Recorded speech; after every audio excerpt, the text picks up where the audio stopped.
ড্রোনের নজরদারিতে বড় সাফল্য। ইসলামপুরের চম্পাবাগ থেকে উদ্ধার 17 জন নাবালিকা, গ্রেপ্তার 4। মানব পাচার চক্রের বিরুদ্ধে বড়সড় সাফল্য পেল ইসলামপুর পুলিশ জেলা। ড্রোনের সাহায্যে নজরদারি চালিয়ে ইসলামপুরের চম্পাবাগ নিষিদ্ধ পল্লী থেকে উদ্ধার করা হয়েছে বিহারের 17 জন নাবালিকাকে। এই ঘটনায় 4 জন অভিযুক্তকে গ্রেপ্তার করেছে পুলিশ।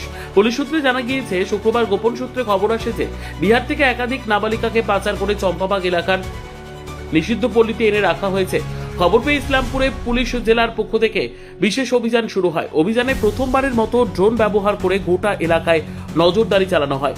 পুলিশের দাবি, ড্রোনের উপস্থিতি টের পেয়ে কয়েকজন অভিযুক্ত পালানোর চেষ্টা করে। তবে আগে থেকে এলাকায় গোপনে মোতায়েন থাকা পুলিশ কর্মীরা 4 জনকে আটক করেন। পরে তাদের গ্রেপ্তার করা হয়। একই অভিযানে উদ্ধার করা হয় 17 জন নাবালিকাকে। ইসলামপুর পুলিশ জেলার পুলিশ সুপার রাকেশ সিং জানান, এটি পুলিশের একটি বড় সাফল্য। প্রাথমিক তদন্তে একটি বড় মানব পাচার চক্রের যোগসূত্র মিলেছে বলে মনে করা হচ্ছে। উদ্ধার হওয়া সকলেই বিহারের বাসিন্দা। ধৃতদের শনিবার ইসলামপুর মহকুমা আদালতে তোলা হবে। পাশাপাশি উদ্ধার হওয়া নাবালিকাদের কাউন্সেলিং ও প্রয়োজনীয় আইনি সহায়তার ব্যবস্থা করা হয়েছে। ঘটনার তদন্ত শুরু করেছে পুলিশ। মানব পাচার চক্রের সঙ্গে জড়িত বাকি সদস্যদের খোঁজে তল্লাশি চলছে। পাশাপাশি ভবিষ্যতে এই ধরনের অপরাধ রুখতে সীমান্তবর্তী এলাকায় নজরদারি আরও জোরদার করা হয়েছে বলে জানিয়েছে পুলিশ।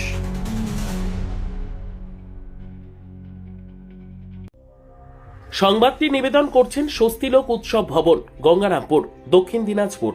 সর্বোত্তম সুযোগ সুবিধে রয়েছে আতিথেয়তায়। সুপরিচিত স্বস্তিলোক উৎসব ভবন অতিথিদের যে কোনো অনুষ্ঠানের জন্য উপযুক্ত ওয়ান স্টপ ডেস্টিনেশন। আমরা আপনার বিশেষ অনুষ্ঠানটিকে অবিস্মরণীয় করে তুলি। স্বস্তিলোক উৎসব ভবন, শিববাড়ি রোড, গঙ্গারামপুর, দক্ষিণ দিনাজপুর।